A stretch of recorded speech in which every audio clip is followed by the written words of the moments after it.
பிள்ளைகளே, இன்னொரு நாள்ல உங்களை சந்திக்கிறது சந்தோஷமா இருக்கிறது. ක්‍රිස්තුස් වහන්සේ තුළ ප්‍රේමවන්තනේ තව අලුත් දවසක ඔබ මුණ ගැසීම ඉතාමත් සතුටක්.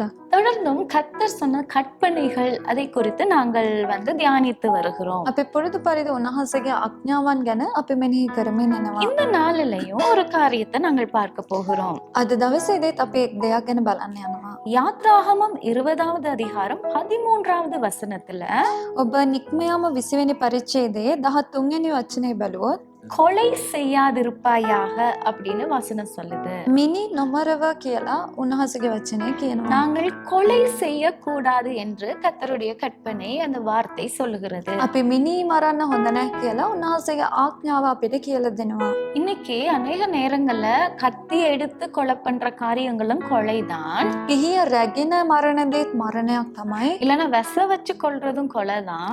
නැත්තම් විෂ ද්‍රව්‍යයක් මොන හරි දීලා මරණ එකත් මිනි මැරීමක් சில තමයි. நேரம் சிலர் அபோர்ஷன் பண்ணுவாங்க.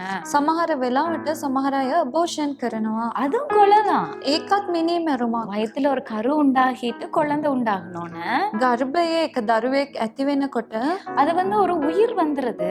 එතකොට ජීවනයක් ඇති වෙනවා. அப்ப அது வேணாம் அப்படின்ட்டு அழிக்கிறதுமே கொலைதான். ඒක එපා කියලා අබෝෂන් කරන දේත් ඒක ඇවිල්ලා පාපයක්. அதெல்லாம் சாபமாய் மாறிவிடும். ඒක ඇවිල්ලා ශාපයක්ව වෙනස් அப்படி වෙනවා. பாருங்க, நிறைய காரியங்களை பலி செலுத்த சிலர் குழந்தைய கொடுப்பாங்க. அநேக காரியங்களுக்கு கொலை செய்யறதுக்கு இடம் கொடுப்பாங்க. සමහර වෙලාවට යාගයන් කරන පිණිස දරුවන් ඇවිල්ලා දෙනවා ඒක යාග පූජාවක් කරන පිණිස. அப்ப அந்த மாதிரி எல்லா காரியங்களும் கொலையான காரியங்கள் இருக்கிறது. ඒ සියල්ලම මිනි මැරුම් තමයි. இப்ப கர்த்தருடைய கற்பனை சொல்லுது, நாங்க கொலை செய்யக்கூடாது என்று வசனம் சொல்லுது. උන්වහන්සේගේ වචනේ කියනවා ඔබ මිනි මරන්න එපා කියලා.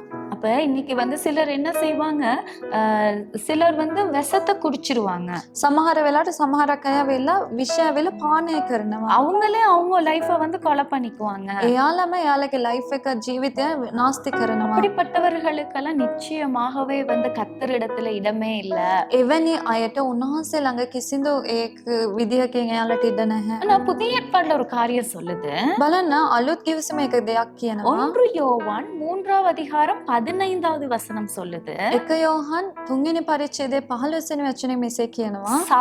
சகோதரனோட, நம்ம சகோதரவங்க இருக்காங்க இல்லையா, අපගේ සහෝදරයන් ඉන්නවා. சகோதரிகளுக்கு இருக்கிறாங்க இல்லையா, සහෝදරයන් ඉන්නවා. அவங்களோட பகைய வச்சுக்கிட்டு இருக்கிறதே கொலை பாதகத்துக்கு அர்த்தம்னு சொல்லப்படுது. ඔවුන් සමග වෛරය තියාගෙන ඉන්න එකම ඇවිල්ලා මිනි මැරුමක් කියලා තමයි කියන්නේ. சிலர் அந்த கோவிச்சுக்கிட்டு இருப்பாங்க, සමහරක් අය තරහ වෙලා ඉන්නවා. இல்ல வைராக்கியம் வச்சிட்டு இருப்பாங்க, වෛරයෙන් ඉන්නවා. கசப்போட இருப்பாங்க. කිත්තකමත් එක්ක அப்ப ඉන්නවා. அதுவே ஒரு கொலை பாதத்துக்கு அர்த்தம் அப்படின்னு சொல்லப்படுது. ඒක ඇවිල්ලා මිනි මැරුමක් කරනවා වගේ සමානයි කියලා තමයි කියන්නේ. சிலர் என்ன செய்வாங்க, அவங்களோட ஆக்ஷன், அவங்களோட நடவடிக்கையே சிலர் ஆக்களை அப்படி கொன்னு போட்டுரும். සමහර අයගේ ඇවිල්ලා ක්‍රියාවන්ම අනිත් අයව මරලා දාන විදිහට තමයි තියෙන්නේ. அவங்க மனசு அவ்வளவு வேதனைப்படும் மத்தவங்களுக்கு. එයාලා හැසිරෙන විදිහට අනිත් අයගේ හිත ඇවිල්ලා ඒ තරම් වේදනාවටපත් වෙනවා. பேசுற பேச்சுக்கள், ඒ කතා කරනව ඒ කතාව, நடக்கிற நடத்தைகள், ඒ හැසිරෙනව හැසිරි, அது எல்லாமே என்ன செய்யும், அது மத்தவங்கள ரொம்ப இருதயத்தை காயப்படுத்தும். ඒක අනිත් අයගේ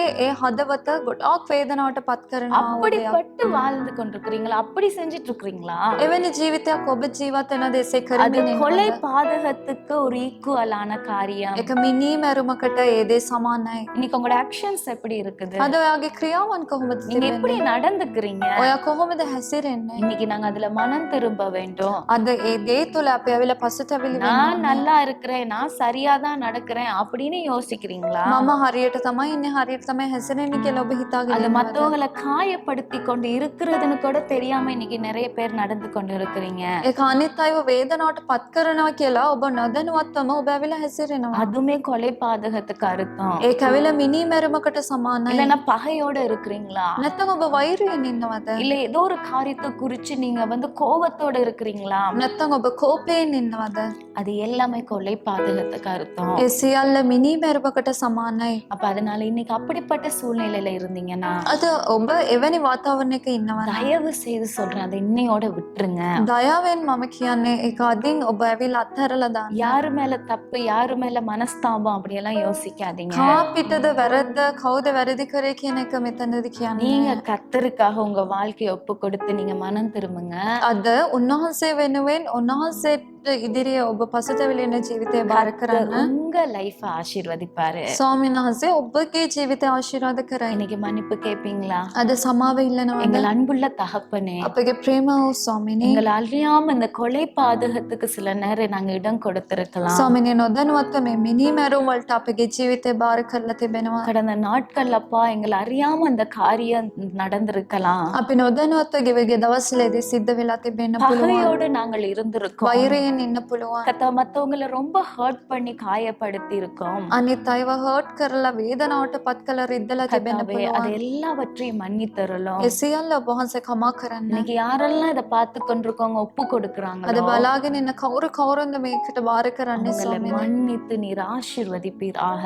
ස්වාමිනේ ඔවුන්ට කමා කරලා උන ආශිර්වාද කරන්න. சமாதானத்தை கொடுத்து සමාදානය ඔබ වහන්සේ දෙන්න. சந்தோஷத்தை ඒ கொடுத்து සතුට ලබා දෙන්න. இயேசு கிறிஸ்துவின் நாமத்தில் பிதாவே, යේසුස් ක්‍රිස්තුස් වහන්සේගේ නාමයෙන් පියාණනි. ஆமென். ආමේන්. God bless you. God bless you.